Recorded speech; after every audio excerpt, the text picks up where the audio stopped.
예, 안녕하십니까. 언론소비자 주권행동의 공동대표를 맡고 있는 서울대학교 명예교수 우희종입니다. 오늘 Hello everyone, I'm Woo Hee-jong, an honorary professor at Seoul National University and co-representative of Media Consumer Sovereignty Action. 오늘 외신 기자 여러분 앞에서 이런 기자회견의 시간을 갖는다는 것에 나이든 기성세대로서 부끄럽고 또한 무거운 책임감을 느낍니다. Speaking before international journalists today carries a sense of shame and a heavy responsibility for me as an elder from the older generation. 최근 국내에 야당의 이재명 대표가 피습을 당해 목숨을 잃을 직전까지 갔습니다만 정부는 가해자에 대한 정보를 전혀 밝히지 않고 있습니다. Recently, the leader of largest opposition party in the country, Lee Jae-myung, came close to losing his life in an attack, yet the government has not disclosed any information about the person who attacked him. 반면에 뉴욕타임즈는 해당 사안의 중요성을 고려해 정확한 정보 보도가 중대 사건의 본질을 밝히는 데 도움이 된다는 판단하에 가해자의 실명과 나이, 직업 등을 그대로 보도했습니다. In contrast, the New York Times, considering the significance of the incidents, reported the attacker's full details, including name, age, and occupation. 국내 경찰이 비공개 결정을 내린 납득할 만한 사유가 없는 상황에서 사건 진상을 알고자 하는 많은 국민들은 관련 정보를 정작 외신을 통해서 알게 되는 상황입니다. In a situation where the domestic police make non-transparent decision without a sufficient justification, the identity of the assailant is disclosed by foreign media. So many people are having a questioning about that. 제가 대학을 다니던 1970년대 말 군사 독재 시절의 언론은 철저히 군사 정부와 여당의 대변지 역할에 충실했었습니다. In the late 1970s, during my university days, the media dutifully served as the mouthpiece for the military government and the ruling party.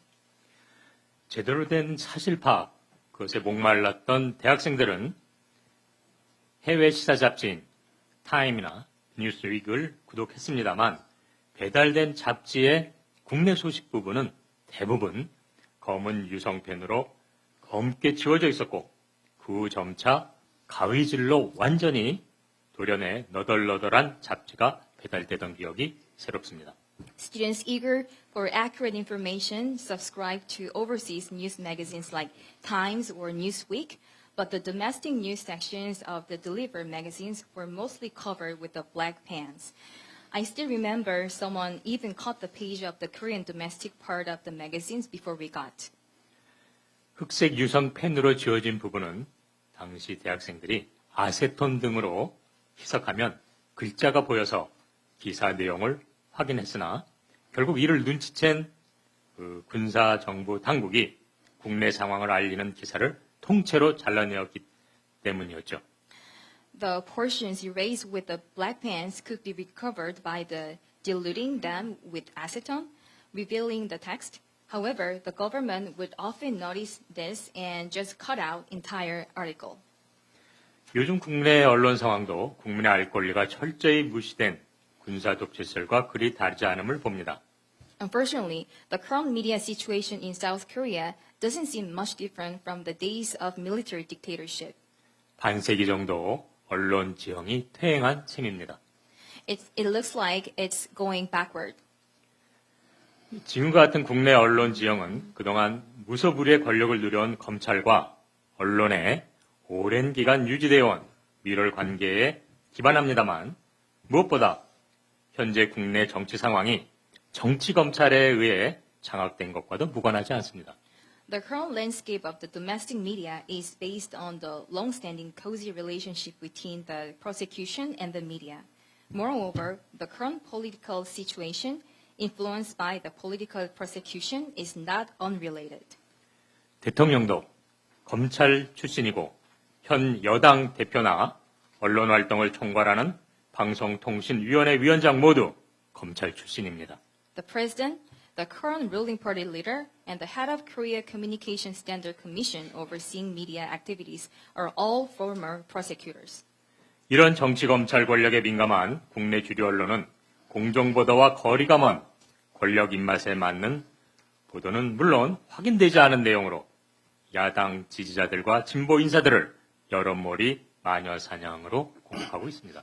Sensitive to the power of the political persecution, the domestic media, instead of providing fair reporting, often aligns its coverage with the preferences of those in power, attacking opposition figure and progressive individuals with unverified information, resembling a witch hunt.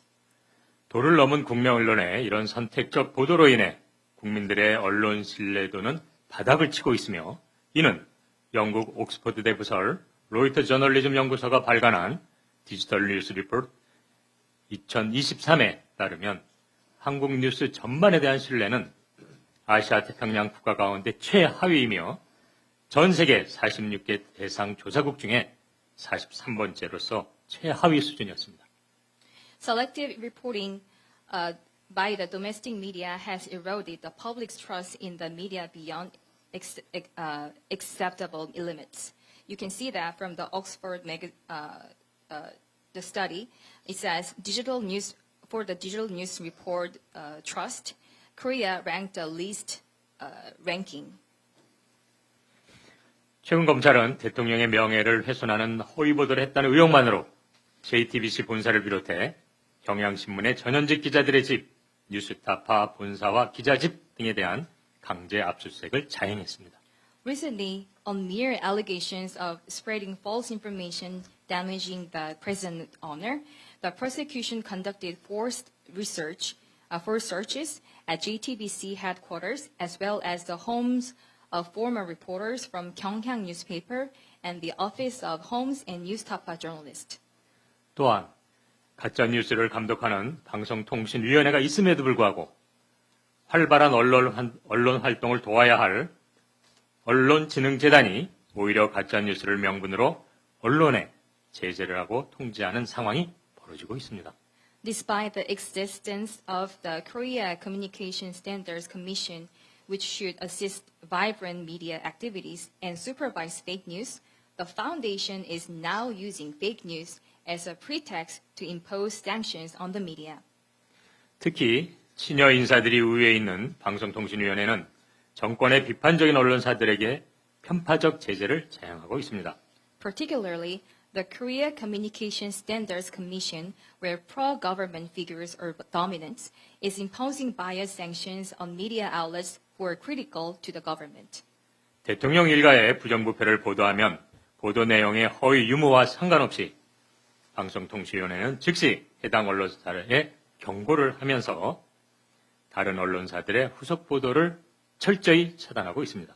The Korea Communication Standards Commission immediately issues warning to the relevant media outlets and block follow-up reports from other media if some media release the news on President Yoon's family corruption.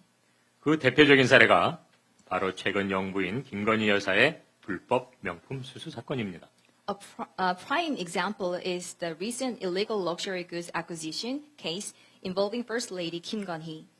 이 상황에 대해서는 다른 분께서 소상히 언급할 예정이기에 지금 정치 검찰 집단에 의한 대한민국 내의 언론 상황이 과거 박정희 군사 독재 시절과 다름없다는 것을 다시 한번 강조하면서 제 말씀을 마무리하겠습니다.